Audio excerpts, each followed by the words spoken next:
Hey, I'm Nia, and I've always been a bad girl. I rock the rules. I don't care what people think about my own life and just do whatever I want. You only live once, and I don't waste a second to please others. I love tattoos and have plenty of them all over my body. I got my first tattoo when I was 16. I saved up my birthday money for it and took my older sister's ID when she wasn't looking. It was a cute little purple heart behind my right ear. Also, purple's my favorite color, which made me love it even more. Over the next few years, my tattoo collection grew. I got a part-time job alongside school and then college to pay for them. I love all of my tattoos, as they each have a special meaning. The tribal symbol on my shoulder blade shows that I am strong. The pretty tree and colorful leaf design on my thigh represent both my growth as a person and that fall is my favorite season. The Tinkerbell tattoo on my neck represents my small but fierce personality, and the Pegasus on my arm reminds me that I can fly through tough times. I have more, 18 in fact, all with their own unique meanings to me, but I'll be here all day if I list them all. My parents hate my tattoos, which only makes me show them off more. Whenever there's a family event, I wear an outfit that shows off the majority of my tattoos. My mom usually rolls her eyes at this, and my dad tells me, "You could have worn a cardigan." Seriously? A cardigan? I'm not a granny.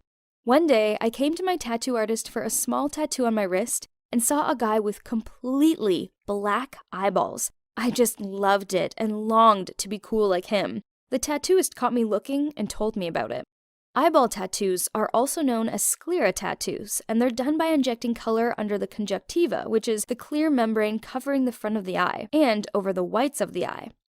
That moment, I knew that I had to have it for my purple tattoo collection, but the cost of it was $1,000 per eye, so I had some serious saving up to do. I took on as many extra hours at work as I could, and I also did a few modeling jobs for a fashion company that my friend worked for. I didn't bother telling my family about my sclera tattoo plans as I knew they'd freak out. I mentioned it to a few of my friends. One thought it was cool, while the other one was worried about the risks. She was so concerned that she bought me some funky colored contact lenses. I started wearing them all the time. I loved the reaction people gave me so much that it only made my longing to get my eyes tattooed increase. When my sclera tattoo day came, I was scared, but I was also excited. My tattooist reminded me that this was for life and that there was no going back. I told him to go for it. It was the most uncomfortable feeling in the world. I honestly thought I was going to throw up due to the pain. It felt like shards of glass were being rubbed into my eye. That pain happened 4 times in each eye, but it wasn't the worst part. I was so stressed during the whole time because if I moved my eyeballs just an inch, the sclera membrane would tear and the eye could be gone forever. Afterwards, my eyes were sore and puffy, but I was happy with the results. The next day, my eyes were swollen shut. I looked like I'd been stung by a swarm of angry wasps. Then, purple dye began streaming down my face, so that I was literally crying purple tears. I contacted my tattooist in a panic, and he told me that it was normal and it would stop after a few days. Over the next few days, the swelling went down, but sometimes it still really hurt inside. The best way to describe the pain is it feels the same as a throbbing headache, but in my eyes. I put up with the pain as the results were striking. I was so unique and elf-like. Naturally, my parents completely freaked out. Sometimes when my mom looks at me, she starts sobbing. She's melodramatic, and there's no need for it. I loved going to concerts and tattoo conventions with my friends, as people always stopped me and complimented my eyes. I stood out from the crowd, and I loved it. A lot of people ask if it's contacts. That's the number one question. It kind of bothers me, actually. They'll say, "Oh, I love your contacts," and I'm like, they're not contacts. I went through far too much pain and spent way too much money for idiots to confuse them for contacts. After a week, my one eye was fine, but my other eye started leaking purple all the time. I'd come home with purple ink stained down my face. I had a permanent aching in that eye, and it was continuously sore and itchy. It got so bad that I'd even tear out blood. It happened in public a few times. One little kid saw it and cried to his mom that I was a monster. My tattooist kept telling me it was fine. Stupidly, I trusted him, as he'd done most of my other tattoos. Then, 2 weeks went by. One morning, I woke up and couldn't see a thing through that swollen eye. It was completely shut. I rushed to the hospital in panic, where I received steroid drops to decrease swelling, but it didn't work. I still couldn't be able to see anything out of that eye. It turns out that I shouldn't have trusted my tattooist, as while he was injecting color between the 2 layers inside of my eye, he injected the undiluted dye way too deep into my one eye. This caused the eye to swell and the ink to seep out. His bad, unprofessional tattooing has resulted in several trips to the hospital with hemorrhage and sclera tearing. I am now permanently blind in my one eye. My mom still sobs when she sees me. People still cross the street to avoid me, and I've missed so much college with my hospital visits that it's likely I'll have to retake the year. I was foolish to rush into getting my eyes tattooed without thinking through the possible risks. I naively told myself that nothing bad would ever happen to me, but something bad did. Now, when I look in the mirror, I find the girl staring back at me disgusting. My need to look unique and different cost me my sight in one eye and my cute, natural looks. I made the wrong decision, and now I'll have to live with it. I now know that I didn't need to get eye tattoos to stand out. I was already unique. I just didn't realize it. We're all special, and we're all different from each other. Please embrace who you are and don't take dangerous risks to change the way the world sees you. Hey, my parents weren't the best. In fact, they were terrible. They argued, gambled, drank too much, and neglected me. I remember crying with hunger as there was no food to eat because my parents had spent their last $20 on alcohol. At the age of 5, the authorities took me away. My parents didn't seem all that bothered, as they didn't try to change to get me back. A new family adopted me. They were friendly people who lived in a nice area. They worked hard and cared for each other. They couldn't have kids but longed for a family, which is why they decided to adopt me. They made me feel welcome, and I soon settled in as an actual part of the family. A year later, they adopted a girl who was a year younger than me, Elisa. She was prone to unprovoked outbursts. I guess she'd been through a lot. At times, she also seemed mature beyond her years. I guess we had a normal sister-sister relationship. It was very love-hate, but deep down, I cared for her like she was my real sister. Then, eventually, luck has come to us. My dad's company hit success. The press interviewed him, and there was even an article about him in a nationwide newspaper. The next week, to my surprise, my biological parents sent me a letter. In it, they told me how they both regretted their behavior, but they'd been in bad places. They were better now, and they wanted to rebuild their relationships with me. I was so confused. So I showed the letter to my adoptive parents, and they told me to follow my heart. I love my new family, but a part of me still yearned for my biological parents. I knew I had to give them a chance. They came to visit me at my house. They were so warm and welcoming, and my biological mom wouldn't stop hugging me and calling me her baby girl. As cringeworthy as this was, I kinda liked it. They'd traveled a long way, so my adoptive parents let them stay for dinner. Then afterward, my biological mom complained of having a migraine. She lay out on the couch in agony. Since it's getting late anyway, my adoptive parents offered them the guest room. The next day, I walked into the kitchen to see my biological dad making pancakes, while my biological mom chatted away to my adoptive mom and dad. I couldn't stop smiling. This felt so good. My sister walked in, but she turned around ASAP as she saw us. Her rude behavior annoyed me, but I put it down to jealousy, as she didn't have any contact at all with her birth parents. That evening, my adoptive parents told me that if I was okay with it, my biological parents would be staying for the summer break. I was excited, as it meant that I'd have time to get to know them properly. Elisa wasn't happy about it. I saw her arguing with Mom and overheard a part of the conversation. There's something not right with them. She was silent when she saw me. I had to bite on my lip to not say anything. Why couldn't she just be happy for me? Over the next few weeks, I had an amazing time hanging out with my biological parents. I didn't care that I was 18. I wanted to do all the things I never got to do with them as a little kid. It was amazing. They really seemed to have changed. So, okay, they so far hadn't paid for anything, as one time my biological mom left her purse at home, and another time they had a problem with their bank. But this was no big deal. I just paid for stuff with my summer spending money. Elisa was not cool with my biological parents. She barely spoke to them, and when she did, she made snide comments. One time I gave my biological dad $20 as he couldn't find his wallet, and Elisa snorted and said, "Sounds about right." I confronted her about it, and she told me that I should be wary of them, as she'd caught my biological mom trying on our mom's clothes and jewelry, and my biological dad lurking around our dad's office.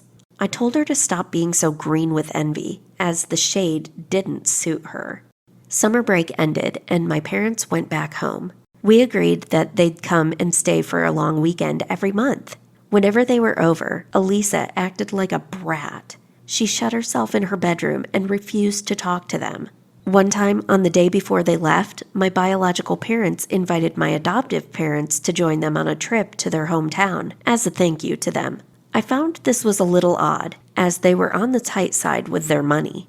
My adoptive parents wanted to go, but Elisa went on and on about how they couldn't drop their important work meeting on the day after, and she snidely told my biological parents that people in the real world had to work. Elisa was so rude. It was really embarrassing. My adoptive parents politely declined the road trip, and my biological parents left. The next day, my adoptive dad wasn't feeling well, so Mom dragged me to work with her. Apparently, it was about time I learned about the family company. My sister wanted to come, but my dad told her off for being rude in front of guests. Elisa got mad, said my biological parents were frauds, and we were all dumb for not seeing it. Then she stomped off. We had a driver take us to the meeting. On the way there, another car rammed into us. It was a hit and run. We were all trapped in the car. It was terrifying. Luckily, the ambulance arrived quickly and got us all out. Mom had a sprained wrist, and I just had cuts and bruises. But the driver's injuries were more serious. The police ran an investigation and quickly found out who'd been in the other car. It was my biological parents. Turns out, Elisa was right, and they were evil all along. They thought my adoptive mom and dad were in the car, not me. They wanted my parents to die so they could trick me into giving them all my inheritance money. Thankfully, they're now both in jail, and with time, the driver will make a full recovery. I can't help but to think about what could have been if my dad was driving and my mom was riding shotgun that day, or if my sister had tagged along. Then it could have ended with me losing them. It sucks that my biological parents broke my trust like that. I regret ever letting them back into my life. I don't know how they can be so evil. Family isn't always about blood and genes. I know now that there's so much more to it than that. I worry that I'll turn out like them, but my adoptive family keeps telling me that this will never happen, as I have a good heart. It's going to take some time to come to terms with what happened, but with the help of my amazing family, I know I'll get through it. Ugh! Why wasn't this jerk opening the door? I carried on with my thudding until my hands hurt. So it seemed like she'd gone already. What a sly fox! So the woman who lives here is my mom's friend, Carol. My mom, being the kind-hearted person she is, lent her some money to get herself out of a tricky situation.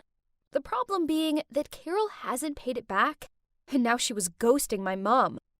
Do you know what the worst part is? That money was for my college fund. Fueled with rage, I kicked the air to release my anger. But, oops! I watched in horror as a pebble flew through the air in slow-mo, then hit a car window. Oh dear! Swallowing my fear, I snuck closer to the car to inspect how bad the damage was. Suddenly, the car door opened and two thugs stepped out. I tried to stay calm, apologized, and offered them some money as compensation. Unexpectedly, these guys grinned. "Okay, sweetheart. If you want to make up for it, then follow us." Just like that, one of them grabbed my wrist and pulled me away. Ugh, as if they were going to harm a defenseless girl. But too bad for these two doofuses. They're actually looking at a Taekwondo black belt master here. I was about to throw an axe kick when suddenly a guy appeared out of nowhere. "Don't worry, I'll take care of it." Before I had time to blink, he lunged at the guys like a warrior and ended up beaten black and blue. Really? Who's rescuing whom now? Without hesitation, I threw a few kicks that made the two thugs turn pale. They ran back to their car, and when they were out of my kicking range, they turned their heads and sarcastically said, "We spared you this once. Oh, and choose a better boyfriend next time." I looked down to see the pathetic guy writhing on the ground. Oh yeah, I'd almost forgotten about him. He was pretty useless in a fight, but hey, at least he tried to help me. So I took him to a nearby medical station to bandage the wound. His name's Tyler. He's skinny, but yeah, pretty heroic, I must say. He still seemed to be in pain, so I offered him a ride home, but he quickly refused. Okay, fine. He must have been scared off by how fierce I appeared to be. Yet, as soon as I turned my back to walk away... Wait, something's wrong with my phone. What now?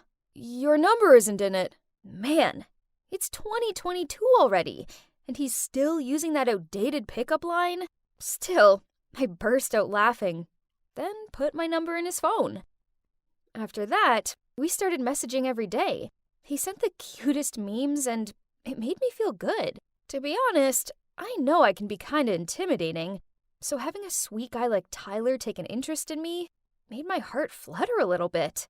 And there's no denying that he's cute. A real softie. Well, he is a music school student. A legit singer-songwriter to watch out for in the future. And so, we became a couple. However, it didn't take long for me to realize that there was something very strange about this guy. I mean, 100% of our dates were at fast food restaurants, and while I was ordering a Coke, Tyler would ask the staff for an extra cup and ice. I still remember how surprised I was when I first saw him surreptitiously pull out a bottle of dark-colored water from his pocket. "Oh, but you're not meant to bring outside drinks in." "Don't worry, this is black coffee. It's basically the same color as Coke, so no one will know." Huh? Did I hear him wrong? Turns out I didn't, as this became a regular occurrence whenever we were out to eat. But that's not all. On a rare occasion, we went for a fruit salad with burrata cheese. I almost choked on my food when Tyler took out a container of yogurt and tipped all the fruit on the plate in it. "Well, and here comes fruit yogurt, but I'll put it away for later. It's not so right to eat this here, isn't it?" Then one day, when it was our 3rd-month anniversary, Tyler said he was going to take me to this amazing French restaurant. Wow, I was so excited as he finally broke his rules. But turns out, it was just going to be another typical Tyler date. Things had gone wrong since the first minutes. When he parked up, he started searching his car for change. He even made me look down the side of the seat. Why, you ask? All 'cause the meter was $2.90, but he didn't want to pay $3 and lose a dime. Seriously, a dime! He ran off to find it and left me sitting there alone and hungry for 20 minutes. When he returned, he had this huge grin on his face as he waved the dime in my face. Oh boy, I was so mad. You're probably thinking it couldn't get any worse than that, right? Wrong. Not only did he order a starter as a main dish, but he also asked if there's a discount if he didn't get dressing on his salad. After eating, he rushed off to the restroom and left me with his wallet to pay. He arrived back just as I was about to tip the waiter $10. Seeing this, Tyler leapt across the table, grabbed the $10, and switched it for a nickel.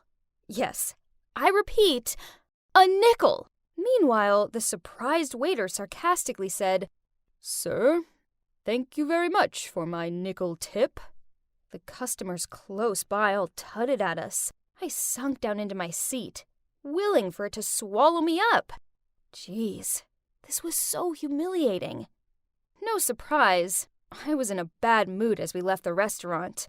I was so annoyed I couldn't even look at him. He tried taking my arm and asked me what was wrong. Flinching away from him, I said, "Seriously? Do you even have to ask?" At that moment, a luxury car pulled up alongside us. The car window lowered, and OMG!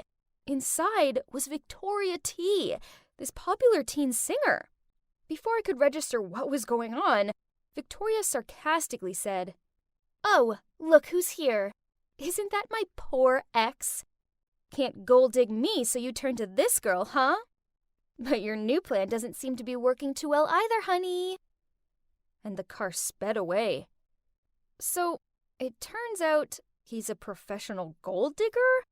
I mean, he hadn't actually asked me for any money, but there's no denying he was stingy. No wonder he never took me back to his place. There was a time when I was so tired of some family stuff at home that I just wanted to come over to his and rest for a while. But he made some excuse about his house being messy. Now I knew he was just keeping distant with me, so later he could dump me easier without any attachment. I was so furious I made a scene, meaning to expose his cheap shots for the whole world to see. Tyler was so embarrassed he fled the scene right away. Whatever. Good riddance. And since then, I didn't hear anything from him again. But, to be honest, I also felt a bit empty not having him around. I missed getting the cute messages he used to send and the soppy look on his face as he sang love songs to me. Oh boy, I'm a big cheeseball, aren't I? Then, one weekend afternoon, I was taking a walk when I happened to see Tyler come out of a cafe. Does he work part-time here or something? So I hid behind a corner and then followed him. I have to admit, I was curious about where he lives. But wait, this road is so familiar. Huh?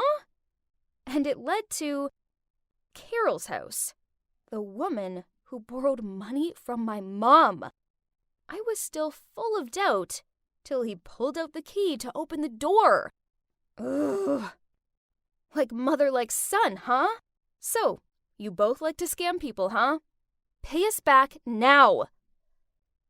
Stacy? Shut up! Scam's over. Pay us back. I'm sorry, but my mom's in the hospital now. So, I heard him out, and turns out it was just Tyler and his mom, and his dad had run off with some other woman when he was just a little kid. Growing up, times were hard, so his mom borrowed money to pour into stock investments, intent on providing them with a better life. Unfortunately, this only led to huge debts. All this stress was detrimental to her health, and now she was in the hospital, and Tyler had no other way but to live frugally to pay all the debt and hospital fees. Stacy, I'm so sorry for hiding all this from you.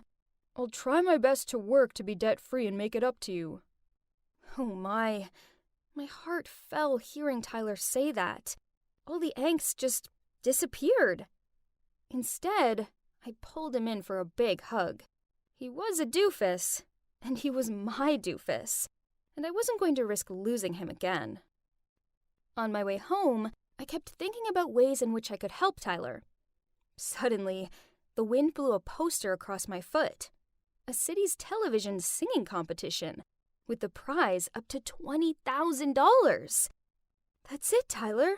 Why not? This was definitely a sign. I sent Tyler a picture of the poster and told him he had to join. He was also really keen on the idea and started practicing really hard every day. He texted me each time he finished practicing, sometimes even at 2 or 3 a.m. The big day arrived. Tyler looked so cute in the suit I'd arranged for him. When he hit the chorus, our eyes met, which made me feel so sentimental. But out of nowhere, Victoria got up on stage, snatched the mic from his hand, and said, "My apologies to the audience, but I have to expose this person. He and his mom manipulated people into giving them thousands of dollars, then never paid them back. This kind of man doesn't deserve to be here on the stage. He'll stain the whole competition." Vic, I appreciate your feelings for me, But I already have the one whom I want to protect. I wish you could find someone good for you and better than me. Ladies and gentlemen, it's true that my family is in debt, but we do not and never run away from this. No matter how tough our lives are, I still live true to my conscience and my passion for music. I came here with a pleasant and carefree attitude, so I don't care what people say about me. I just want to give all of myself to music and the audience. Thank you. And now, I'll carry on with the performance. And then he started singing the song he wrote for me. At that moment, the music nerd was no longer there. Instead, there was a man with incredible inner power. I'm so proud of you, Tyler. Guess what happened next? Tyler won the first prize. I was bursting with pride. Then he immediately came to my house to give my mom the money. Huh? Please take it. Thank you for helping my mom when she had a hard time. Please find it in your heart to forgive her. She's sick and could use a good friend. Oh, but the thing is... So, turns out, Tyler's mom didn't borrow my college fund money. The two moms talked each other into stock investments. When they lost it, my mom didn't dare to tell my dad and me what she'd done, so she fabricated the whole lending money story. Ugh, Mom, unacceptable.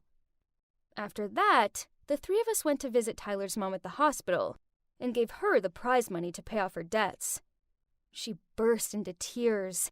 Then the two moms hugged and apologized for being so stupid that their kids had to deal with the consequences. Crazy, huh? But you know what? Thanks to all this drama, I found the one, who was also the debtor of my life. Too much studying and not enough sleep was making me feel like a zombie. Chocolate would help, right? So I drowsily walked downstairs. Huh? Why was my whole family there with their suitcases? Are you guys going somewhere? Yes, Colorado for a ski trip. That's awesome! You're the best, Daddy! Not you, Helen. You have studying to do. And this is a special award for Christine for winning her scholarship. What? So you're just going to leave me out because of some meaningless grades? This is so unfair. Ugh! Whatever. I don't even need them to go with me. Shh. Come here. And I'm gonna let you in on a secret. I can go to the ski resort by myself and have way more fun. But how, you ask? It's called lucid dreaming.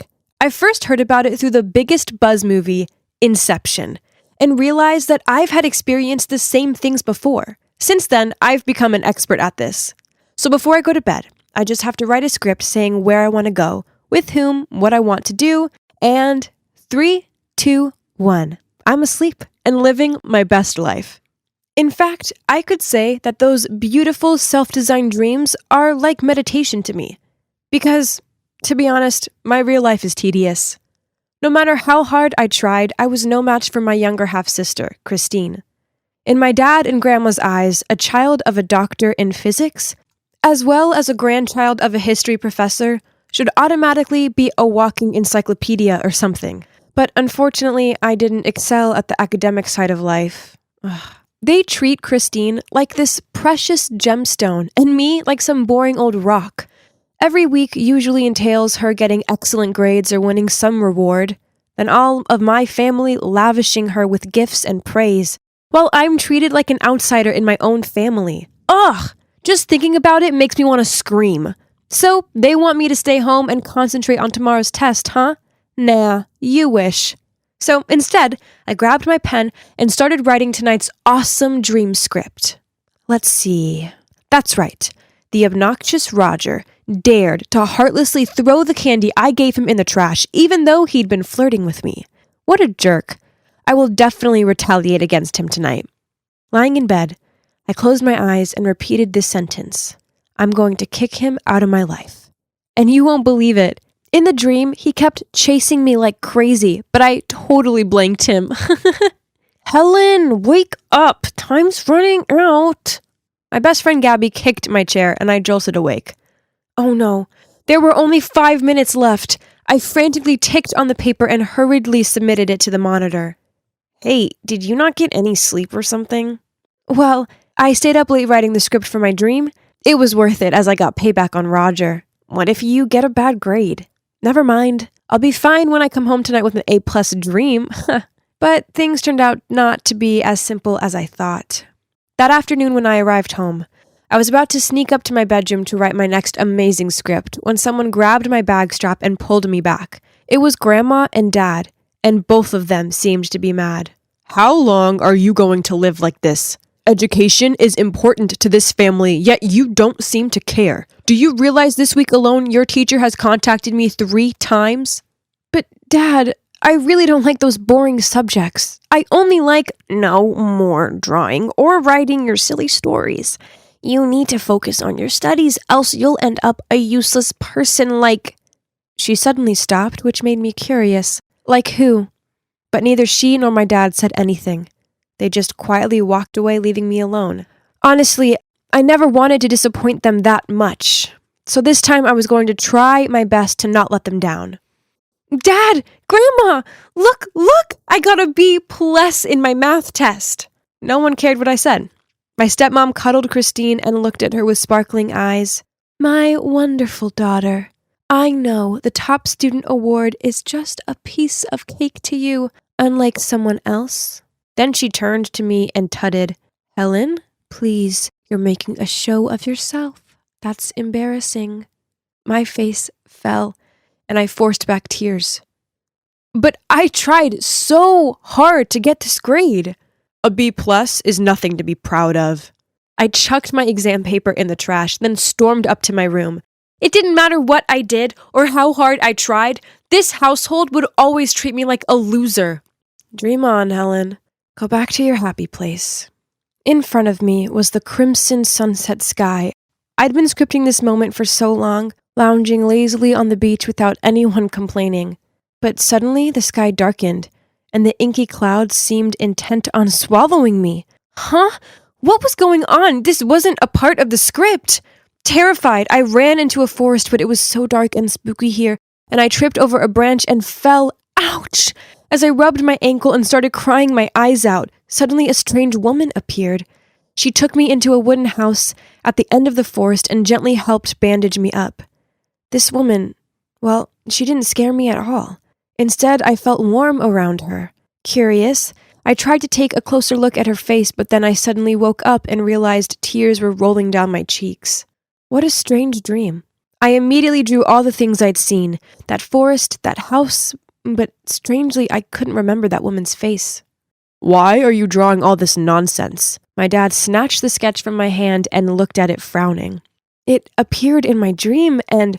Get rid of them all. From now on, if I see you wasting your time on these stupid drawings again, there will be consequences. This was too much. I couldn't live without drawing. It was the only thing keeping me sane. I had to get out of here, live my way. Forget them and their stupid standards. I would create my own world. I planted myself in Gabby's room, and this is where I've been for almost a week. Luckily, Gabby's parents are totally chill with me staying. As for my family, they haven't messaged me once. And yes, dreams do go on. But now I dreaded going to sleep as my lucid dreams were still all messed up. Sometimes beautiful, sometimes bad. And for the most part, it did not turn out the way I wanted it to anymore. Until one day, that creepy forest appeared again. No matter how much I screamed to wake myself up, I still couldn't get out of that nightmare. Panicked, I kept running and running in the hope of finding a safe place till I saw that woman. And once again, she reached out her hand to help me. This time, I wouldn't miss my chance. I looked carefully at her face, remembering every detail, and as soon as I woke up, I drew her. Wow, I didn't know you watched this kind of show. Gabby giggled. What show? Look, she's a celebrity. She hosts some TV show that my mom watches sometimes. So, that woman is a real person?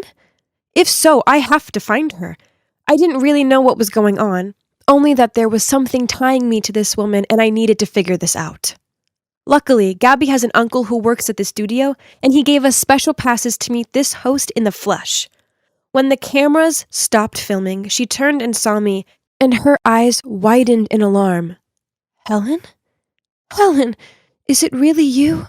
Then she rushed over and hugged me. Huh? What did she just say? We didn't know each other, and the weird thing is, this hug didn't feel strange at all. Instead, I felt the same warmth as when she'd taken care of me in my dream. As she loosened her embrace on me and gave me this beaming smile, I said, and you are? Darling, it's me, your mother. That's when I realized something. Of course, she was my mom. Look, we had the same eyes. Needless to say, this was a huge shock. We hugged each other for a long time in tears. Then Mom took me backstage, got me a glass of water, then she told me everything. So after I was born, Mom once got caught up in a cheating scandal. Dad was angry about the damage this would do to his career, so he kicked her out of the house and wouldn't let her see me. A long time later, she found out that Grandma was behind everything, just because she didn't approve of this marriage, so she came up with that plan. But why didn't you ever try to find me when you've always been living this close? Oh, no, sweetie. I've always kept an eye on you. One time, years ago, I saw you playing in the park. You had your hair in pigtails and... I tried to approach you, but your dad threatened me. He is a very powerful man who's actually capable of destroying my life. And I didn't think it was fair to drag you through all of that. But things have changed now. I'll never leave you alone, ever again. I strolled into the house like normal, and everyone stopped what they were doing and glared at me with disgust. Oh, you're back. If you're not prepared to study properly, then don't bother staying. I took a deep breath, then said, You can't treat me like this anymore. I try my best, and it's not fair that you punish me for just being me. So I'm leaving, and I'm never coming back. Psst, where will you go? That's when Mom walked in. Oh God, you should have seen the looks on their faces. Grandma actually looked like she'd swallowed a swarm of wasps. I stood by and let you manipulate and control me. Well, no more. I'm taking my daughter, and we're going to have the life we both deserve. Then, ignoring their angry words, she grabbed my arm and led me out of there. So that's the moment when I left home and moved in with my mom. Now I draw as much as I want. In fact, Mom's letting me create a mural on the living room wall. It's going to be epic when it's finished. Oh, and about the lucid dreams, I don't write scripts anymore. Instead, I realized that I'm better off focusing on my reality and making myself the best version of myself I can be. After all, as great as a dream world can be, it's nowhere near as good as experiencing life firsthand. Admit it. Come on. You took my necklace, didn't you? Mindy looked at us and shook her head. She was sweating. Well, there are only 3 of us in this house, and if Andy didn't take it, then obviously it was you. Seriously, Cass, you got to believe me, I didn't take it. But clearly she was lying, because when I rummaged through her bag, Cass's necklace was right there. Cass told her to get out of her house, and Mindy burst into tears. Poor Mindy. I really wanted to stop Cass, but she seriously hates people touching her stuff, so I just kept quiet. You see, Cass and I are pretty much joined at the hip. We've always lived in the same neighborhood, so we grew up together and shared everything. Well, almost everything. Except one little secret that would probably ruin our friendship forever if she found out about it. Auntie, what are you doing? I started to stammer. This is so cute. Honestly, I'm so upset about Mindy. I can't believe she'd do something like that.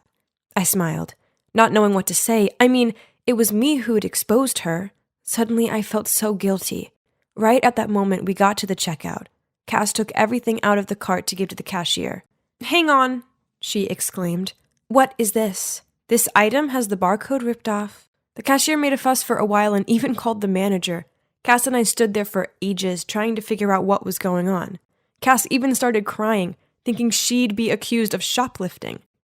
After about 30 minutes, the store manager came and told us we could leave.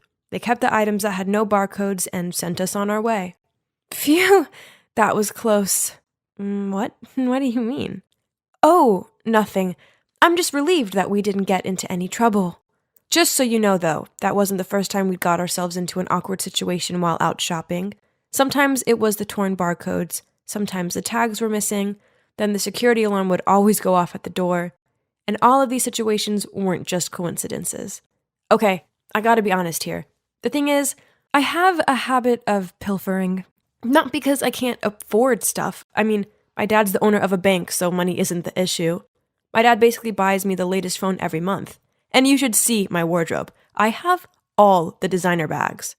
I steal because it gives me the kind of thrill that my boring daily life just can't give me. My dad just hands me money every day and never stops to think that maybe I'd like a hug or a how are you. Ever since my mom left when I was just a baby, he's been using money as a way to keep the peace. So one day when I was in elementary school, I stole a hairpin from the girl who sat next to me. It felt so good, like my own little secret. I loved the drama that came with it, and the fact that no one ever suspected me because I was such a rich little girl. After the hairpin, I got addicted to stealing little things and couldn't stop. It felt like the only thing I could control in my life, and so I kept on doing it. And here I am now, still getting a buzz from it every single time. And yep, you've guessed it. The one who took the necklace at Cass's sleepover was none other than me, of course. But at that time, because I was so scared, I slipped the necklace into Mindy's bag and pretended to find it there. I was deep in thought when suddenly Alex's scream startled me. Guys, I've lost my unicorn pen. You know, the pen that glows? The whole class was suddenly in uproar. Some friends were trying to look for it. Meanwhile, Alex was walking straight towards me. Andrea must have taken it. This morning when I took out the pen, me and her were the only ones in here. I looked up at Alex, my heart pounding in my chest. This is it. I'm so done this time. Then I suddenly looked over at Scott Parker, the cute boy who just transferred to our class. Oh no, I couldn't give him a bad impression of me. I had to quickly think of a way out of this. You waited until I went to the bathroom to take it, didn't you? Alex, I'd never do such a thing. Besides, I have loads of nice pens. In fact, you can have one if you'd like. I pulled out a beautiful pink rhinestone pen from my pencil case and handed it to Alex. While Alex stared in awe at my pen, I suggested everyone go check their lockers to see if her pen was there. Sure enough, right by the lockers was the glowing unicorn pen she'd lost, right in front of Scott. I picked up the pen and handed it to Alex. I'm so upset you thought I'd steal this from you, but it's okay. At least we found it. Alex blushed and apologized to me. Our other friends also blamed Alex for not looking for it carefully enough and for jumping to conclusions about me.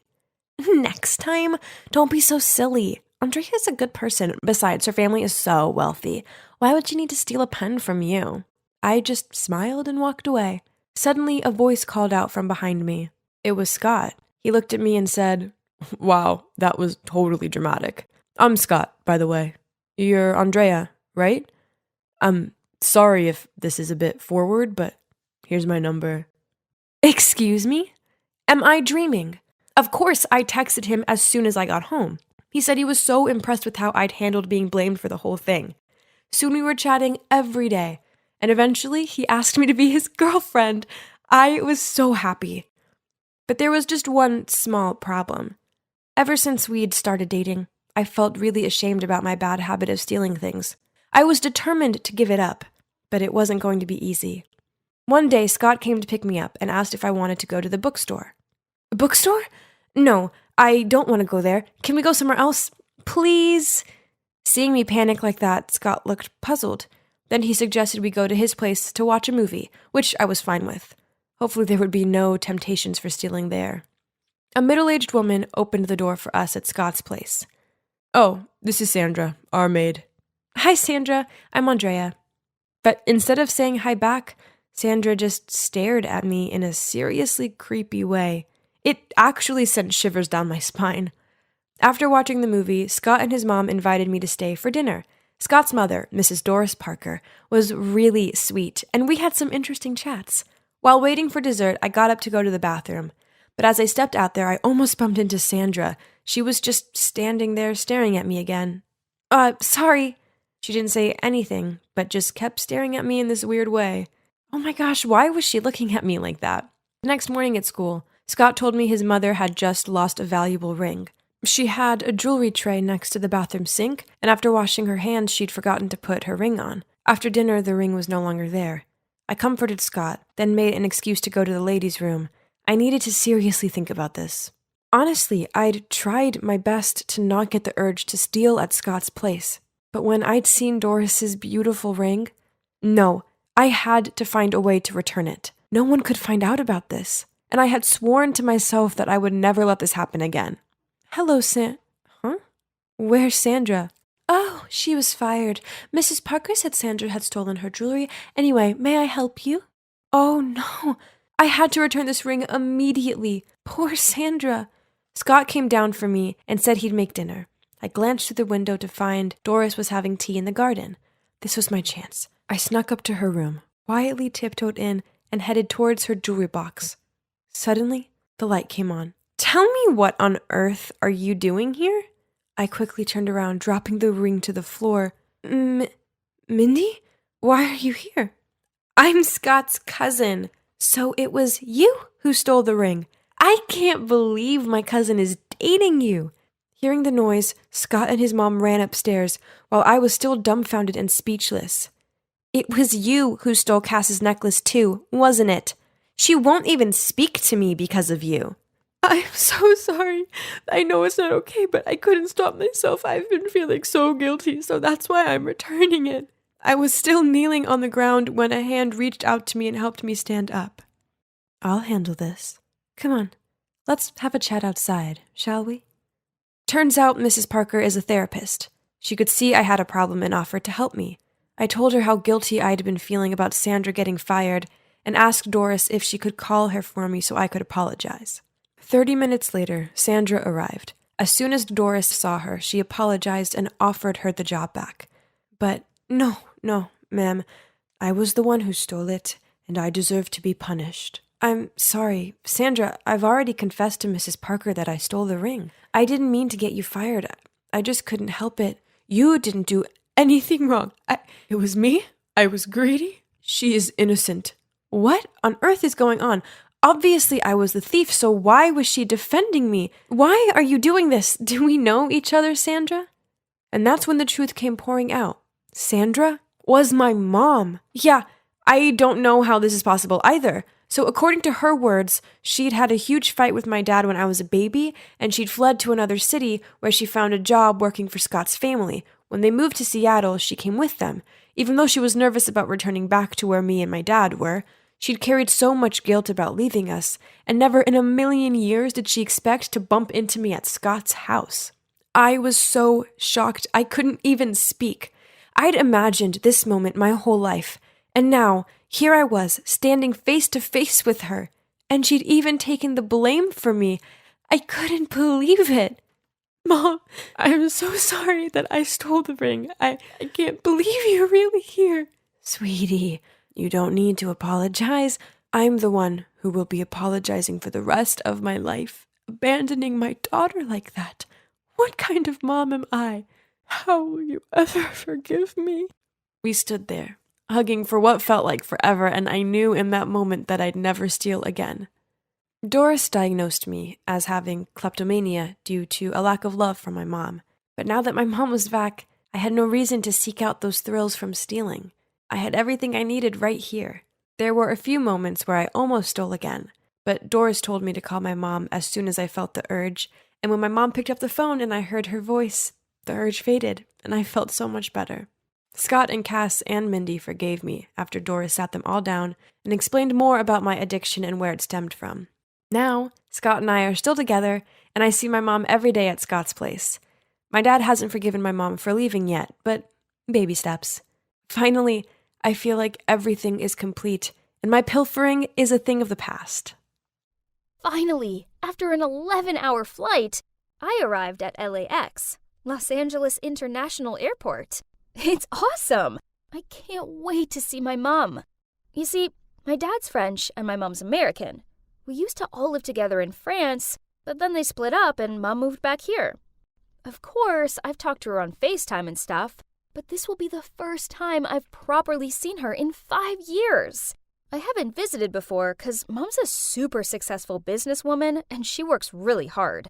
That meant she wouldn't have the time to provide me with the attention I needed. But now that I'm 16 and I can look after myself, I'm finally able to visit. So, thanks to my dad and stepmom for my plane ticket birthday present, I'm now in sunny LA for a whole month. Not only do I get to spend time with Mom, but I also get to chill out in her enormous villa. Ah, bliss. But first, let's get all my luggage, then find a taxi to my mom's. Yeah, unfortunately, she couldn't come to pick me up since she had some work to do. But no problem, I can handle this myself. Okay, maybe I spoke too soon. It's been half an hour and my luggage was nowhere to be seen. Then, this handsome guy approached me and said, "Hey, looks like your luggage has gone AWOL. Do you need any help?" Cute and helpful. I could totally get used to US guys. I showed him my ticket, and turns out I was waiting at the wrong carousel. Oops. After guiding me to the correct one, this guy, whose name I found out was Zach, even pulled my luggage down for me. But one of my cases got stuck and burst open, causing everything to tumble out. "Girl, it's not your lucky day, is it?" He burst out laughing. Oh well, at least it wasn't all bad. I mean, a cute guy had rescued me, right? He helped me pick up my things, then he offered to drive me to my mom's house. After some 30 minutes, he began to slow down. I looked out the window and, oh my God! This is the chicest villa ever! The pool, the tennis court, the palm trees. It was exactly like a movie star home. I was gawping at the villa when suddenly I heard a car engine sound. Startled, I turned around to see Zach zooming away. "My suitcases!" I yelled. Ugh, my laptop and iPad were in there too. Oh God, why is this happening to me? And on my very first day in the US? At least I still had my phone and passport with me. Phew. So I called my mom. Needless to say, I was a distraught mess when she arrived. Who'd have thought that such a kind-looking guy would turn out to be a thief? Anyways, my mom could buy me new clothes and things, and I could still have an amazing time in her villa, right? Mom led me to my room and told me to get some rest. After that disaster, I was dead exhausted, so I quickly fell asleep on the comfiest bed ever. When I awoke, it was dark outside. I realized I hadn't eaten anything since the flight, so I went downstairs and checked the fridge and cupboards. Huh? They were all empty. I was still digging around in the kitchen when my mom returned with some burgers. "Sweetie, I only got back from my business trip yesterday, so I haven't had time to go to the grocery store. Let's just eat fast food today, okay?" I didn't mind, as it was awesome to have dinner with my mom again after such a long time. I took a look around the room. There was barely any furniture here. My mom said that's minimalism, a trendy lifestyle in LA nowadays. Less is more. How cool is that? The next morning we went out, but what's with that old rusty car? Seeing my confused look, she quickly explained that this was only temporary as her car was being serviced. But then Mom couldn't get the garage door to open. Turns out, normally she had her own chauffeur, but since I've traveled thousands of miles to visit her, she wanted to drive herself. Aw, how sweet. In the following days, my mom and I enjoyed ourselves in LA. Sunbathing by the pool, spa days, shopping. This is definitely the best vacation of my life. At least until that morning, I was awoken by a loud quarrel. Looking down from the stairs, I saw Mom in the living room with a strange woman. She was pointing at the couch. Geez, that's where I spilled soy sauce yesterday while eating sushi. Then Mom appeared and sounded flustered. She told me to quickly pack my things as we were leaving. Mom, is there something wrong? Oh, nothing, sweetie. It's just that the couch is dirty, so let's just get someone in to clean the entire villa. Wow, Mom would deep clean the whole house just because of a soy sauce stain? How rich is she? So, where will we stay this time? A luxurious 5-star hotel? Or a magnificent mansion in Beverly Hills? But then the car came to a stop, in front of some shabby apartment building. Huh? This couldn't be right. Mom told me this was her friend's spare apartment, so we would stay here a few days for convenience. Elena, it's probably best if you stay away from the people in this area. They don't have the same lifestyle as us. You know what I mean. Ugh. Yeah, this place was the opposite of the villa. Cramped room, hard bed, and the bathroom didn't even have a bathtub. Since moving here, Mom didn't take me out anymore. In the evenings, she dressed up all elegantly and went out to her fancy work meetings. On one such evening, I was sitting alone watching YouTube, munching on French fries for the 5th time this week, when there was a knock on the door. I opened it, and standing there was a scruffy guy, claiming to be Frankie, the landlord's son. I told him there must be a mistake, as we were only here for a few days. Then I went to close the door, but he blocked it with his foot. Miss Anita has rented this apartment for 2 years. What do you mean a few days? I just saw her take a cab at the front door. Don't lie to me. No, my mom is a successful businesswoman who has a villa in Brentwood Park. Then you must have mistaken your mom for someone else. In short, remind your businesswoman mom to pay the rent. Then he sneered and walked away. How dare he say that? And why did I keep on running into jerks? Ugh! When Mom returned, I told her what had happened. I thought she'd find it funny or something, but nope. Instead, she got really mad.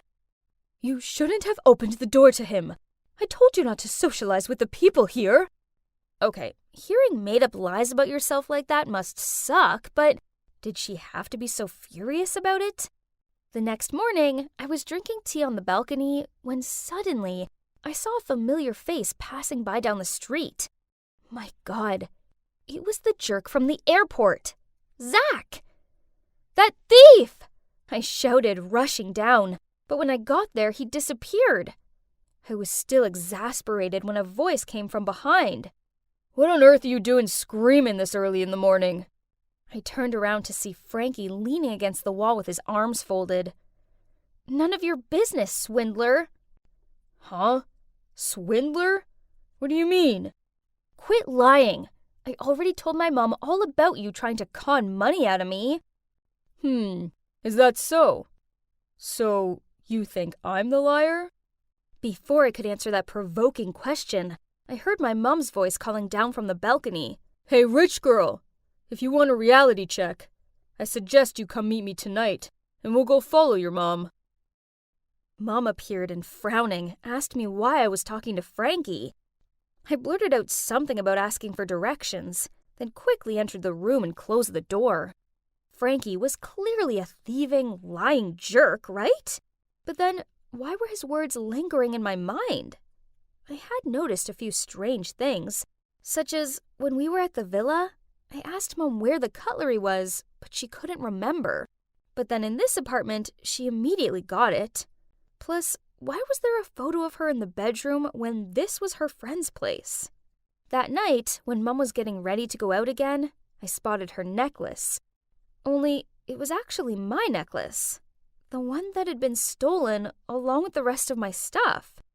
My dad got that necklace custom-made just for me, so it was a one-of-a-kind, but why did Mom have it? I complimented her on it and asked her where she'd got it from. Blushing, she excitedly told me that this rich man she'd just started dating had bought it for her. Then she said he was taking her for dinner tonight. I forced a smile, but my head was filled with questions. Who really was Mom? I secretly followed my mom down the street. Suddenly, a hand patted my shoulder. Let's go. I turned around and it was Frankie. Without saying anything, I nodded and quickly got into his car, and we followed Mom's taxi. Hold on. Isn't that the villa we stayed in before? After a while, a luxury car arrived, taking my mom to a nearby expensive restaurant. We peered through the glass wall. There she was. My mom was sitting there, smiling and talking with some man in a suit. Was she pretending to live in that villa to trick that man? Was my mom a gold digger? I couldn't watch any more of this, so I pulled on Frankie's arm. But weirdly, he seemed to be as shocked as I was. Wasn't this your idea? So why the pale face? He just shook his head and took me home. We waited in the apartment for Mom to return, and oh boy, it was tense. Around midnight, we heard the door open, and Mom walked in and looked at us in alarm. She started shooing Frankie out of there, but I interrupted her. Mom, I know everything. You've lived here for 2 years. You're poor, and you scam rich men. Sweetie, it's not like that. Please calm down and I'll explain everything to you. So, it turns out, after divorcing my dad, she was determined to go back to the US and succeed at business. But she failed, and she was so embarrassed she lied to me and Dad. Then when she heard that I was coming to visit, she spent the little savings she had on renting a swanky villa for me. But when I accidentally spilled soy sauce on that expensive couch, she couldn't afford to fix it, so we were kicked out. As for the man I was with tonight, I ran into him while walking outside the villa. He's rich and nice. He likes me and I like him too. But what about that necklace? Mom, it's actually mine. It was in my stolen suitcase. My mom gave me a confused look, but before she could say anything, Frankie blurted out, "That man's a fraud." Mom and I gaped at Frankie as he turned to me and said, "I'm sorry, but I think you guys need to know the truth." Then Frankie told us how that man was none other than Zach's dad. After taking me back to the villa, Zach figured my mom was rich, so he persuaded his dad to come and flirt with her. But how did you dig up the dirt on these guys? Because I know Zach. When I saw Lana chasing him, I knew he'd stolen from her. But he's my friend. Great, so you've both been lying to me. Then I rushed into my room, locked the door, and burst into tears. The next morning, Mom knocked on my door, but I ignored her. Lana, I get that you're upset with me, but I've left a sandwich here, so please at least eat something. I'm really sorry. Just wanted to be the perfect mother for you. Her words caused me to sob all over again. But I can say, from the bottom of my heart, I feel sorry for her. After that, I opened the door and hugged her tightly, and then we both blubbered into each other's arms. I'm leaving LA today, with Mom. She's moving back to France with me, where she can start afresh. While I was dragging my suitcase to the taxi, Frankie appeared and apologized to me. I just shrugged and told him it didn't matter anymore. I mean, at least he came clean in the end and saved my mom from that swindler. Hey, rich girl, good luck. And, feel free to keep in touch. So, what now? Well, Mom is settling back into French life. She has a new job and a chic apartment. I go and stay with her each weekend, and it's good to finally spend time with the real her. As for Frankie, well, we send each other lots of Snapchats. So, okay, maybe I kinda like him. I'm planning to visit him in the summer. Hopefully my next trip to the US won't be as crazy as my last one. Hi, I'm Belle. I'm 18, and today is my first day at Boston College. Isn't that cool? Oh, wait. I think I hear someone crying. Why don't we go shopping? It'll make you feel better. No, I don't want anything. Just leave me alone. Wait, that sobbing girl, she looked so familiar to me. Is that her? What are you looking at? The other girl snapped at me. Jeez, why so serious? The next day I decided to do the neighborly thing, so I brought an apple pie over to her. The door opened and whoa, she looked like she'd tackled a tornado. Her hair and clothes were messy and her eyes were swollen. Oh, hi, I'm Belle. I just moved here. Nice to meet you. Oh, hi, I'm Laura. Yes, Laura! Laura from elementary school. How could she not know it was me? Then my childhood memories started flushing back to me. Back then I was super shy because my family had financial problems. I was always in worn clothes. I guess this made me an easy target for some mean kids. Then one day when I was walking home from school, those kids followed me, pushed me over, then started laughing as they searched through my backpack. But then a luxurious car pulled up alongside us, and Laura peered through the window and said to them, "Leave her alone, else I'll revoke your invites to my party." After that, Laura left before I could even thank her, and the mean kids hurried off. Through my young eyes, I saw her as an angel. She was pretty and popular, but she'd still stopped to help me. Unfortunately, right after that incident, my parents thought it was best to transfer me to another school, and I never saw Laura again. Well, until now. Thanks for the apple pie. Come in if you want. Oh, yes, if you don't mind. I walked inside and oh my, her room was a mess. There were clothes everywhere, trash on the floor, and dirty dishes overflowing in the basin. Something bad must have happened to her to get her this down in the dumps. So I asked her what was up, and she told me her boyfriend had just broken up with her. The worst part was she left her family and friends behind to move here for him. But then he ended things without even giving her an explanation. Poor Laura. The breakup was over 2 months ago, but it still seemed to be fresh in her mind. I tried comforting her, but the more I did, the more she cried. The next day, I decided to swing by and check if she was okay. The door was ajar, so I peered inside and saw a glum-looking Laura sitting on the floor, hugging and sniffing something. Laura? What are you doing? I found this, and I just miss him so much. Oh, turns out she was looking through her closet for her sweater and ended up finding her ex's hoodie. That's it. Enough was enough.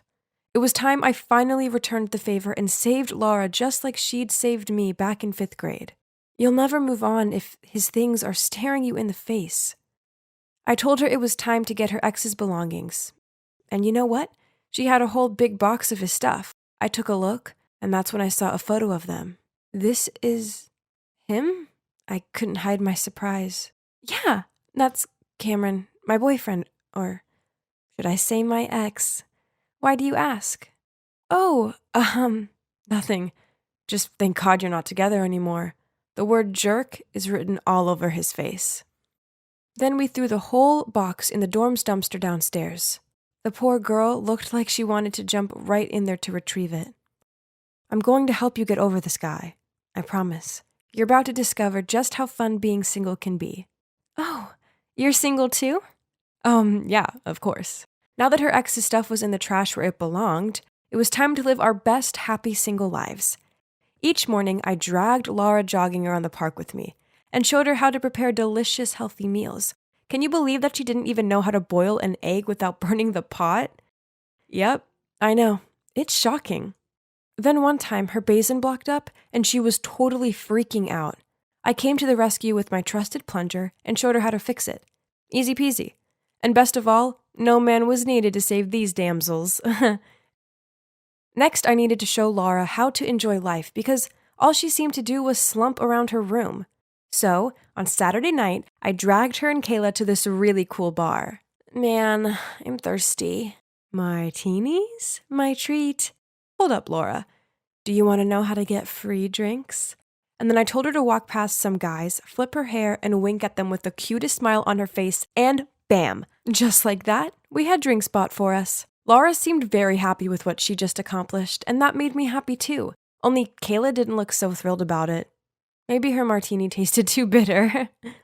While we were having fun, my phone suddenly rang. Oh my God. I've been longing for that call. But why now? I put it on silent and continued chatting. Why aren't you answering? Oh, it's nothing. Are you sure? Seems important. Yeah, no worries. Before I could finish my sentence, I suddenly heard someone calling Laura. Laura? Oh, Jack! Hi, it's been so long. I'm surprised to see you here. Are you alone or with friends? Before Laura could introduce us, the guy stared at me. Hey, I think I know you. Nah, I don't think we've ever met.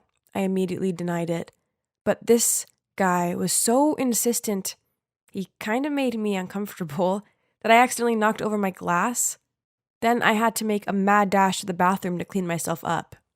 Anyway, that night was great. I was kind of proud of myself for proving to Laura that being single wasn't so bad after all. But then, the very next morning, disaster struck. Kayla ordered me into Laura's room, where she was curled up on her bed, holding a photo of her and Cameron. Ugh, so much for getting rid of all reminders of him. Laura sobbed out that Jack told her that Cameron was seeing someone else, and now Kayla had come up with an idea to get revenge on him. I know this hurts, but please, just ignore him and move on with your life. Pfft, what do you know? Are you on Laura's side or her jerky ex's? I just ignored Kayla and tried to talk to some sense into Laura. Thank God she seemed to listen to me and cancel the revenge plan. Oh boy, Kayla looked furious. I went back to my dorm and let out a relieved sigh. And suddenly my phone got an incoming message. Can't wait to see you tomorrow. Okay, the truth is, I'm seeing this guy who I like loads, but I didn't want to rub Laura's face in it, so I haven't mentioned it to her. The next morning, I put on a cute dress, did my makeup, styled my hair, and excitedly stepped out of my dorm room to find stacks of trash bags in front of my door. Who on earth did this? I dragged them downstairs to put them in the dumpster, when I found all my mail in there covered in trash juice. Ew. Was this a prank or what? Whatever, I didn't have time for this. I was already late. I arrived at a gallery and saw that he was already here looking at a painting. Hey, sorry for being late. He turned around with a smile. Well, you're worth the wait, you know. Okay, please let me explain. So, yep, that's Cameron, but it's not what you think. I met him the other month as he was helping out at an event for new students. He didn't care that I wore thrift store clothes and that my sneakers weren't cool. Instead, he saw past these things and started talking to me first. So Jack was there too, which is why he sorta recognized me. I've been texting Cameron loads, and I must confess, I think I do have feelings for him. But don't get me wrong, I didn't know Laura was his ex until I saw the photo of them. Oh boy, that sure shocked me to the core. I didn't want to tell her and not only break her heart all over again, but also destroy our friendship. That's also why I didn't care to answer Cameron's call in front of Laura when we were at the bar.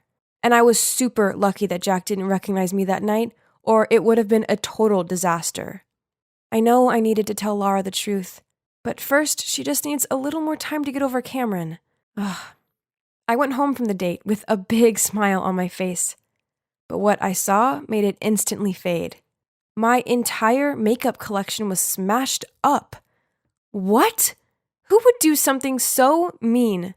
It took me ages to save up to buy all that. As I checked to see if any of it was salvageable, I saw a long blue hair nestled amongst the carnage. Furious, I was about to go confront her, but Kayla and Laura had already appeared in my doorway.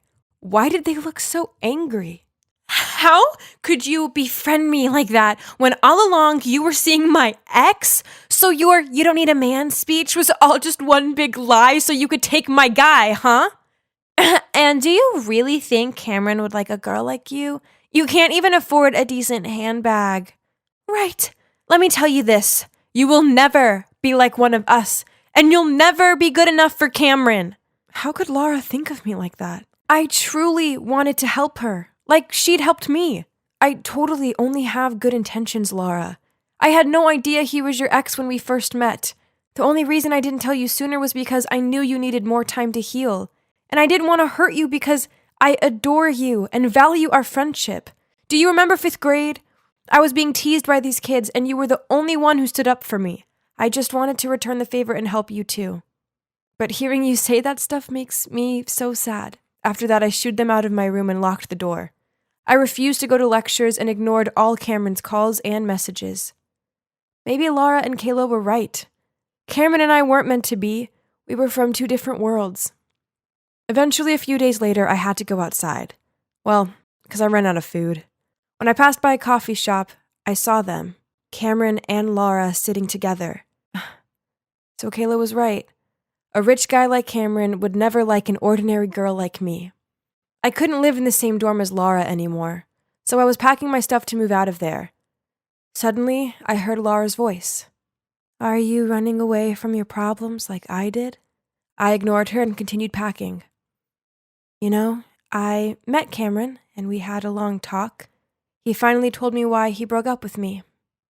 It was because I was too dependent on him, and I couldn't do anything on my own.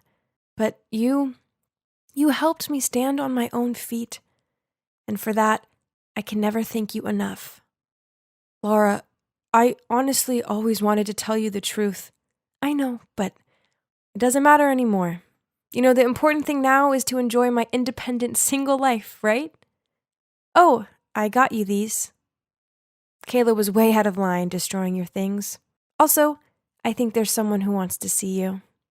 Suddenly there was a knock on the door. I opened it and, oh my God, standing there with a huge bouquet of flowers was Cameron. So it looks like I can continue getting to know Cameron now, and I don't have to move out anymore. But do you know what the best part of all is? I have my friend back.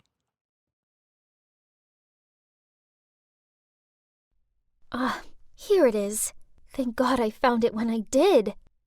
Cosmic Jess? Who's Jess? I'm Jen. You're Cosmic Jess, admin of the secret astrology mailbox. Quit the act. I know it's you. I've read your notebook. Your astrological analyses are incredible. You sure did your homework on the boys I told you I want to conquer. You're my idol. Huh? Oh, turns out our hot girl Kira here, she's the weird girl who asked me, or should I say, my alias Cosmic Jess, to help her flirt with guys.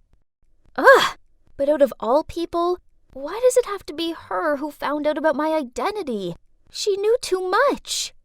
Let's be friends, okay? I'll keep your secret. I swear. Okay, but no one can ever know about this. Secret friendship. I get it. Was it a friend request or a contract? I shouldn't be friends with the resident hot girl, but it seems like I didn't have much choice. If anyone finds out that I'm Cosmic Jess, then I'll be kicked out of the astrology admin group. Hey, are you blind or something? Can't you see the road? I picked up my books in silence. It's best if I don't get involved with this attention seeker. I was about to leave when Rebecca grabbed my hand. You can't just leave. You broke my new iPhone screen, so I want to know what you're going to do about it. Is your head just for decoration or what? As you're acting like a brainless brat. What are you looking at? Don't you know who I am? And why are you rolling your eyes? Kira didn't stop there. By the time she'd finished taunting Rebecca, she caused her to run off crying. Then Kira winked at me and walked off. A famous, cute Leo wants to be my friend. I guess that's not a bad thing, right? Beneath her competitive and brash exterior, Kira is actually a warm and optimistic girl. No surprise, though, as Leos are extremely dedicated and sincere. She even gave me this beautiful white dress, just 'cause she said it'd complement my skin tone. Oh no! Now I've ruined it! Stupid ketchup bottle! I rushed to the bathroom to try and fix it. Jasmine, give me the soap bar! SOS! Here. Oh my God, what? Through the curtains, I saw the silhouette of a tall boy showering. You should stop breaking into the bathroom like that. We have a new tenant. Wait, can I please finish up here before we have formal introductions? Jasmine apologized to him, then dragged me out of there. Turns out that's Mark, my older brother David's classmate, and he would be staying with us while he completed his internship. Mark walked out of the shower not long after that, and oh my God, he was gorgeous. Look at that sun-kissed skin, lean muscles, and bright smile. Thank you, universe. He introduced himself, but my ears were ringing, and I couldn't hear a thing. Cupid had hit me. He even helped me clean up the ketchup all over the kitchen carpet and floor. What a nice guy. Then when the coast was clear, I snuck into David's room and rummaged around, trying to find some more info about this hot friend of his. There it was. Mark was born on May 22nd. So he's a Gemini. A perfect gift for an Aquarius girl. I went to school with a spring in my step. Oh, what a glorious day! I hurriedly lined up as I heard the coach's whistle. News on the grapevine was that we had a very handsome new basketball coach. Oh, come on. How could a coach be handsome? But... oh my gosh. That's unbelievable. Mark, the dreamy Gemini guy from my house, was also my new coach. What more proof did I need that this was destiny? After school, I was about to tell Kira about my destiny when she gave me info about her new target, a Taurus boy. This was the second time in a month. I was about to lecture her, but then she bribed me with the new Jan Spiller book. So, I took a look at their birth charts. Interesting. After so many mismatched attempts, Kira may have found her perfect match. But after a week of trying to impress this guy, Kira failed miserably. This Taurus guy doesn't like my enthusiasm. I just don't get it. I've shown him how kind I am by helping people out, and I even changed my style for him. I actually tried on this vintage knee-length dress that smelled like mothballs, and he didn't glance at me once.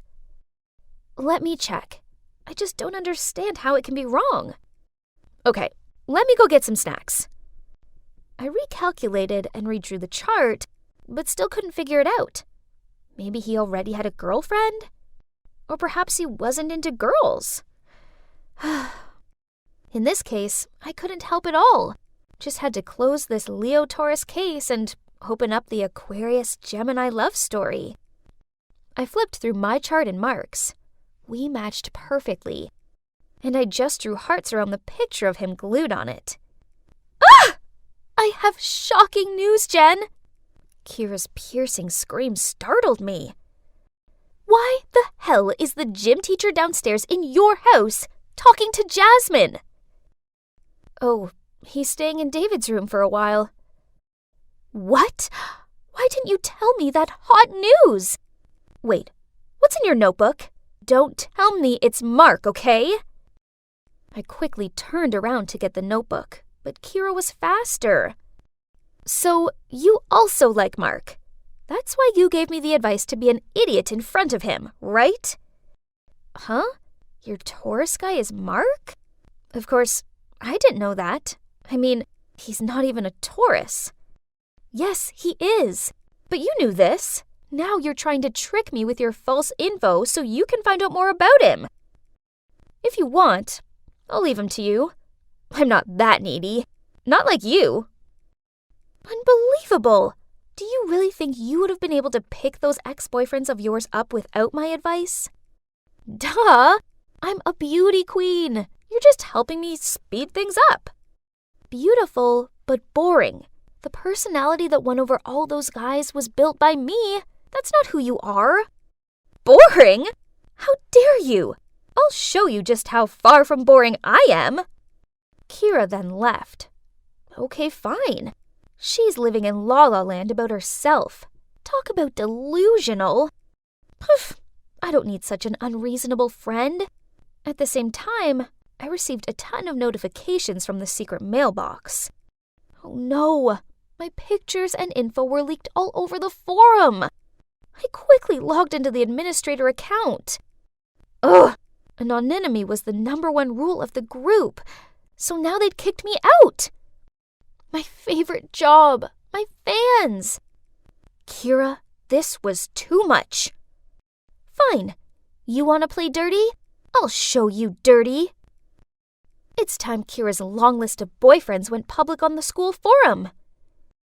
Kira the Omnivore was the new nickname that students gave her.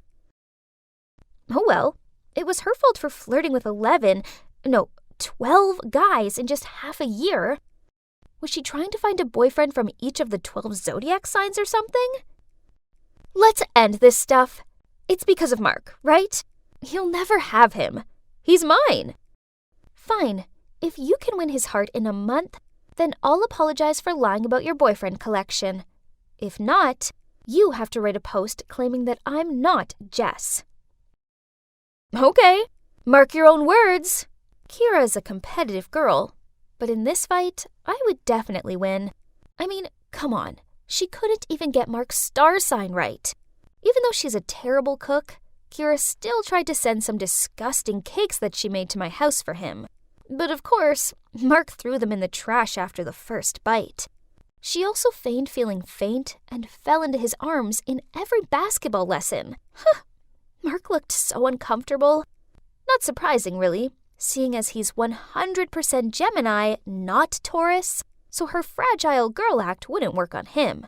As for my relationship with him, well, that was coming along nicely. And thanks to our assigned star signs, all I had to do was just be myself. For instance, the other night, when I just happened to mention there was a shooting star, he enthusiastically made me and Jasmine go along and watch it. Then last weekend, he invited me and her to a friend's farm, which was so much fun.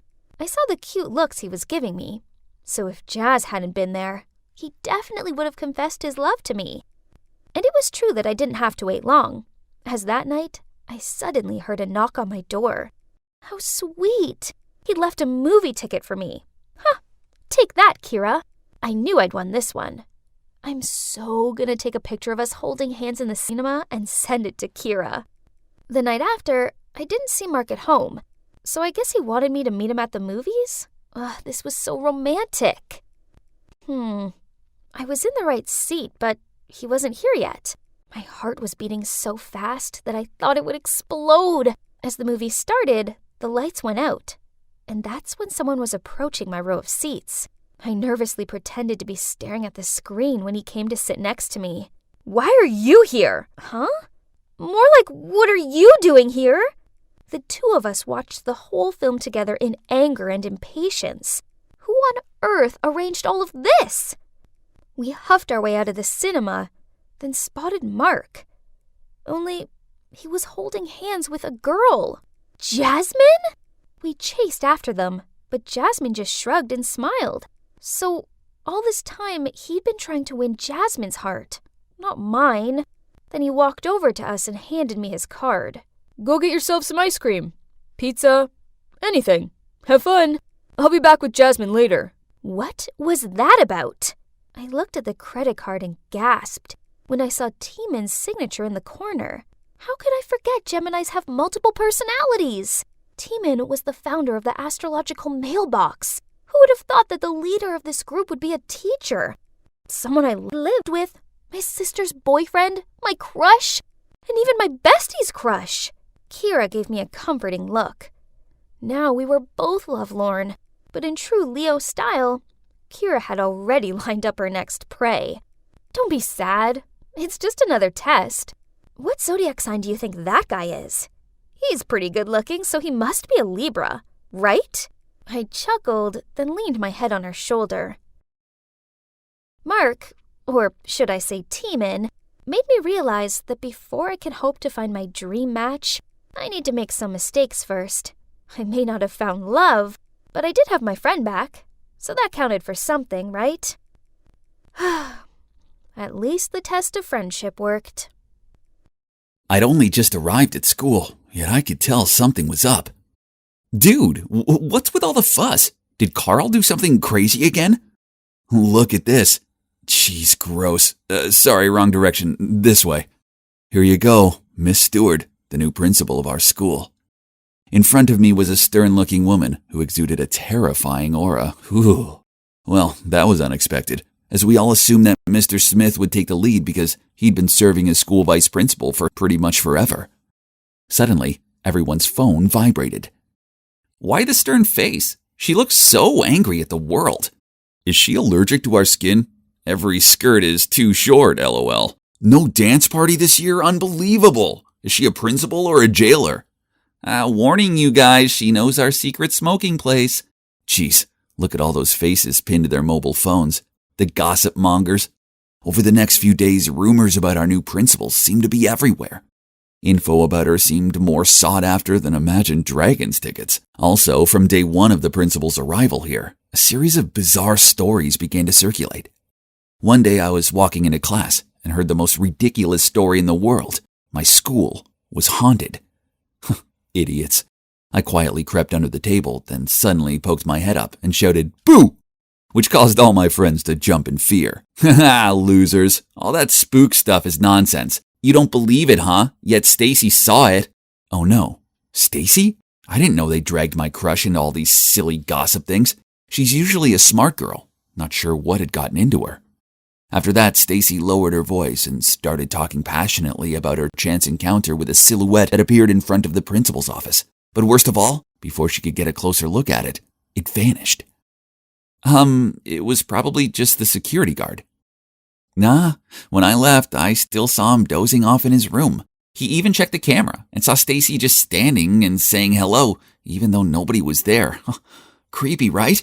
Then the story went further, when someone claimed that the new principal was a witch and was bringing evil forces to the school. Oh my God, Stacy. I needed to pull her out of this mess of nonsense right now.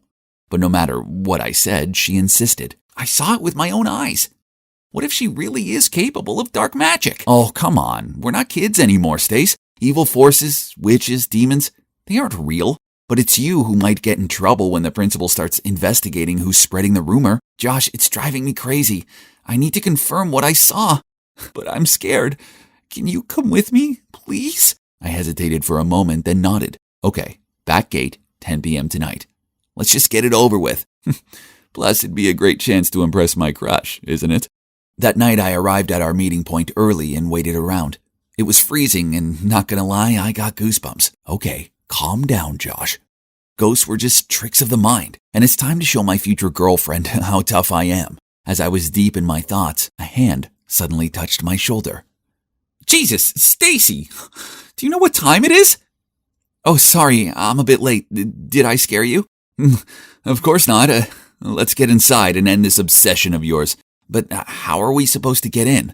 Stacy pointed at a big hole in the school's fence that was hidden by a bush. We then carefully sneaked through it and successfully avoided the security guard. Piece of cake. Inside, the whole school corridor was pitch black, and the streetlight shone from the glass windows. The scenario looked pretty much like a horror movie, but there was nothing to fear, right? I used a flashlight to guide Stacy to the principal's office, when suddenly a loud screech sound made my heart want to stop. Stacy clung to me in fear. Relax, I think it's just the sound of the speakers crackling. Are you scared, Stace? No, let's just go. But then, as soon as the noise stopped, another creepy sound started up. Footsteps.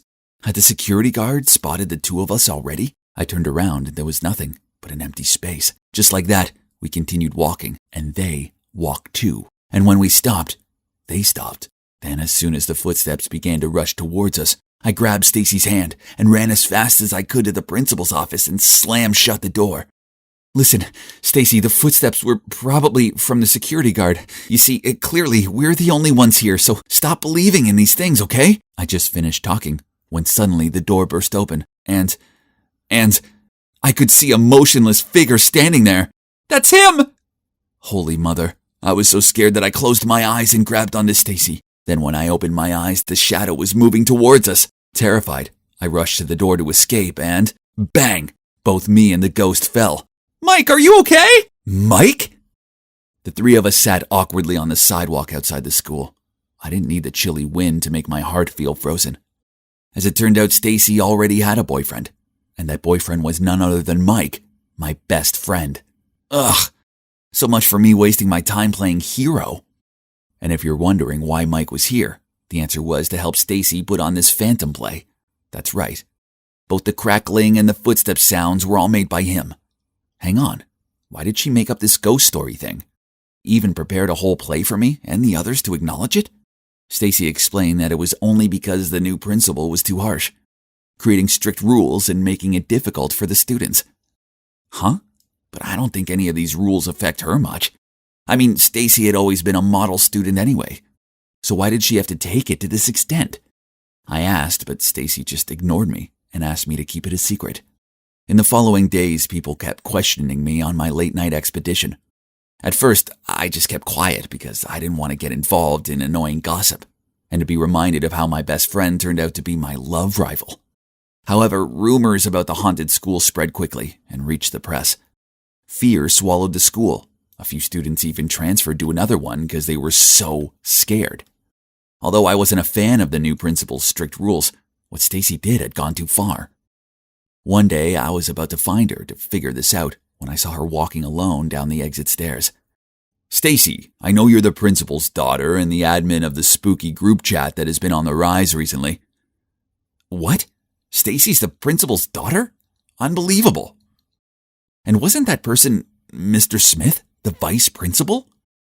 "Perhaps we're after one same thing. Don't you want your mom to work elsewhere too? Right? But your method doesn't seem to be working so well. So what do you suggest?" "There is an easier way, that is, hand me your mother's seal. I will take care of this." "That's too dangerous. How can I trust you?" "Now that we're on the same boat, you probably don't want your mother to know what you've done behind your back, do you?" As soon as Mr. Smith left, I immediately ran to Stacy. "No, you can't do that. You don't even know him personally. Be careful." But Stacy insisted on doing it on her own. She said that since her father passed away, she'd grown tired of her mother's rules. School was the only place she used to feel free. But now, that also been ruined for her. "I can't live 24/7 under my mother's containment. Do you understand?" Well, it's true that being a teacher's child must be stressful enough already. Not to mention being the child of a strict principal. That would surely be even more exhausting. But conspiring with Mr. Smith was a step too far, right? And what will be, will be. A few days later, a ton of messages regarding the principal faking test scores to improve the school's ranking broke out. And of course, she would be subject to disciplinary procedures and may have to quit her job forever for violating professional ethics. I looked over at Stacy. Her face darkened and suddenly she darted out of the classroom. I chased after her and looked everywhere for her, but she was nowhere to be found, until I heard a sobbing sound coming from the abandoned canteen. Thank goodness, there she was. Seeing me, Stacy burst into tears and poured her heart out. She could not have foreseen the consequences of her actions, and naively let Mr. Smith take advantage of her and created all this. "Stace, I think it's best to tell your mom the truth. There's still time to fix this, quick, before it's too late." She wiped her tears and gave me a hug, then agreed to go find her mom. "Mom, I'm sorry. I started the rumors and I conspired with Mr. Smith to help ruin your career." I thought the principal was going to go ballistic, but then to my surprise, she came forward and pulled Stacy into her arms. "I know things have been tough since your father was no longer with us. I've just been so worried about you making the wrong choices and going down the wrong path that I started to be stricter on you. I love you and never meant to put this much pressure on you. I'm sorry. Please forgive Stacy. She never meant to hurt you, and she feels terrible about it." "Everything's fine. Thank you very much, Josh, for telling me about this." "Huh? You already know everything?" "Yeah. I was so worried that you would be taken advantage of, so I told her about the conversation you had with the vice principal. As for the rumor that the principal had to quit her job, it was me who spread it. I mean, that's how Stacy realized what she did was outrageous and could have big consequences, right?" Although her mom forgave her, Stacy was still nervous because she'd given Mr. Smith her mother's seal. "It's okay, dear. What you did accidentally helped me to get evidence of his embezzlement by impersonating me. His misconduct will soon be handled. It's all good now. My work here was done. I fixed things with Stacy and her mom. But most importantly of all, I proved that the school's not haunted." "So what's next?" "Well, Stacy must have been so moved by my heroic actions and started developing feelings for me. As she broke up with Mike, not long after that, then asked me out. But he's my best friend, and there's no way I'm making him sad over a girl, so I turned her down. Besides, her mischievous side is kind of terrifying. Girls are dangerous."